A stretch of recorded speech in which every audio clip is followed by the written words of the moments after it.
Caros alunos, vamos falar da teoria da relatividade. Na realidade, nesta primeira aula, nós vamos falar de duas teorias, porque são duas teorias da relatividade, né? É claro que a gente quer, em primeiro lugar, destacar, mas acho que todo mundo sabe disso, né? A relevância das duas teorias, né? Depois falaremos dos antecedentes históricos, né? Como isso começou, na verdade. E aí estamos falando da teoria da relatividade de Galileu. É claro que essa teoria da relatividade levou a um impasse na física, um impasse muito grande, não é? E aí, como sair do impasse? Uma proposta foi a teoria do éter, né?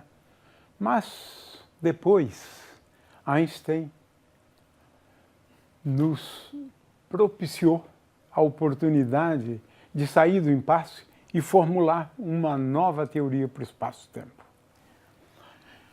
Finalmente, nós vamos comentar um pouco sobre a teoria geral da relatividade.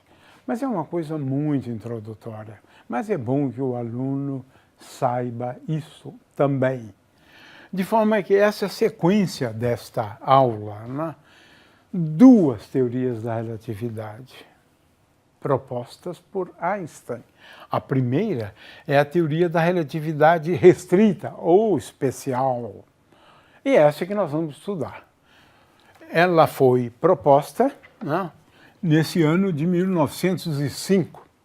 A segunda, teoria geral da relatividade, que é uma teoria da gravitação, Einstein propôs em 1915, um intervalo de 10 anos. Mas quero chamar a atenção para o fato de que o nosso objetivo nessa disciplina é tão somente a relatividade restrita, né? Ora, do que essas teorias tratam, né? Ou seja, vem a propósito do quê? Primeiramente, elas introduzem novas concepções sobre o espaço, sobre o tempo, sobre o efeito da matéria em relação à curvatura do espaço. Também, ao afetar a métrica ou a curvatura do espaço, nós temos uma nova geometria do espaço. E além de uma nova geometria do espaço, nós temos uma teoria da gravitação. Então, introduzimos a ideia do espaço-tempo quadridimensional e o efeito da massa em relação à estrutura do espaço-tempo. Na verdade, em relação, né, à métrica do espaço-tempo. Estes aspectos é que nós vamos discutir. Duas teorias absolutamente revolucionárias, né? Só gostaria de chamar a atenção para o fato de que Einstein não ganhou o prêmio Nobel por nenhuma dessas duas teorias. Na verdade, cada uma delas mereceria o prêmio Nobel. Einstein ganhou o prêmio Nobel por conta do efeito, da explicação do efeito fotoelétrico e a proposta do fóton. Claro que isso vale um prêmio Nobel. Só queria fazer esse comentário de natureza histórica, né? Ora, vamos falar da teoria da relatividade especial ou restrita. Eu vou usar as duas palavras, indistintamente.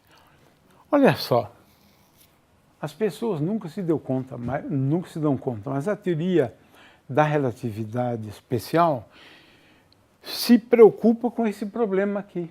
Dois referenciais cartesianos, um em movimento relativo ao outro.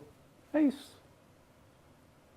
Então, a questão é que a gente precisa encarar, né?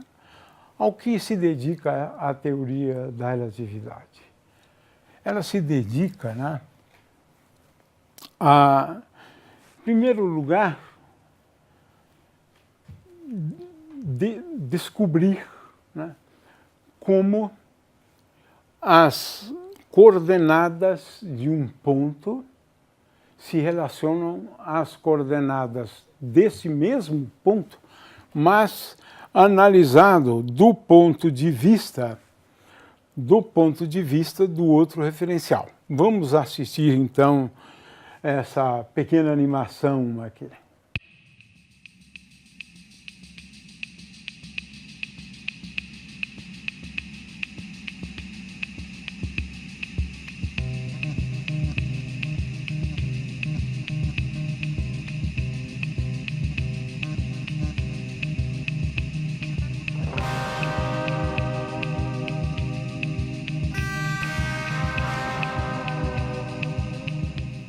Muito bem.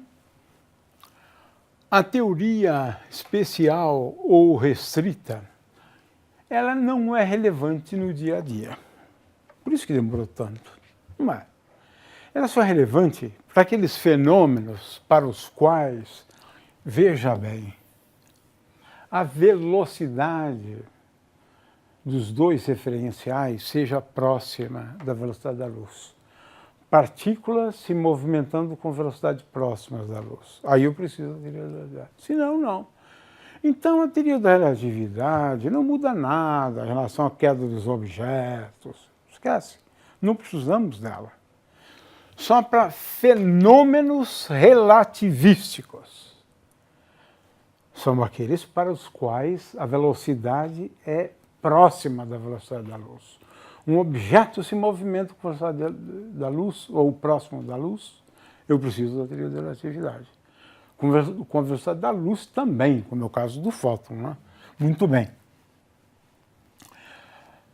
A teoria da relatividade restrita, ela é comprovada todo dia, milhões de vezes. Mas onde?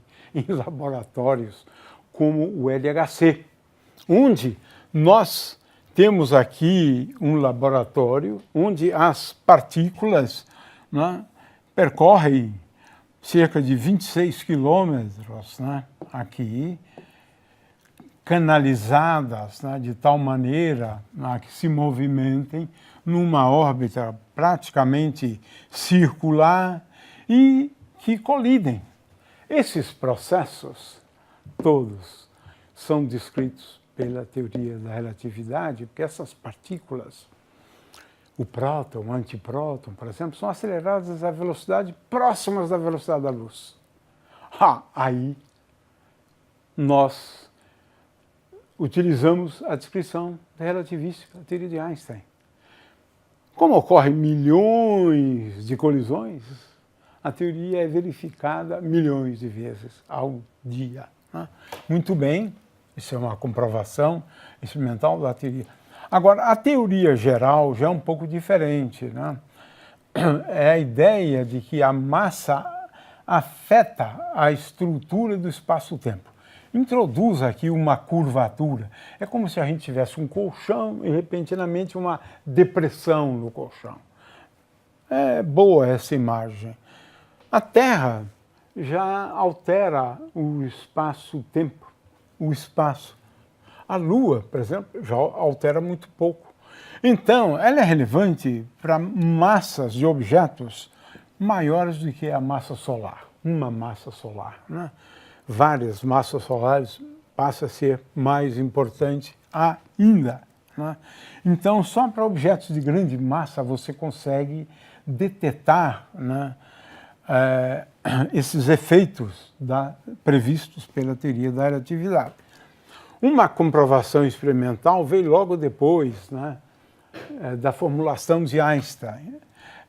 O fato de que a luz sofre um desvio quando ela passa próximo de um objeto dotado de grande massa como o Sol. Então se tem a impressão que ela vem desse ponto, mas na realidade ela vem desse ponto. A luz se curva ao passar, né?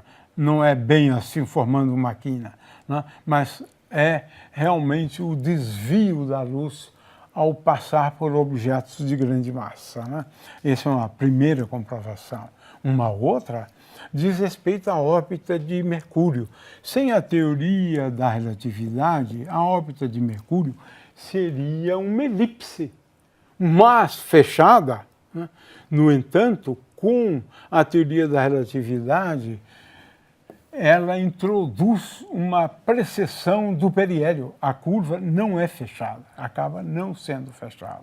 A trajetória, portanto, de Mercúrio, onde esse efeito é bastante acentuado, né? Porque está mais próximo do Sol. Claro, o efeito acaba se tornando maior, né? Ou previsão de buracos negros. Hoje em dia, né, a gente advoga a ideia de que no núcleo de cada galáxia você tem um buraco negro. Mudou muito.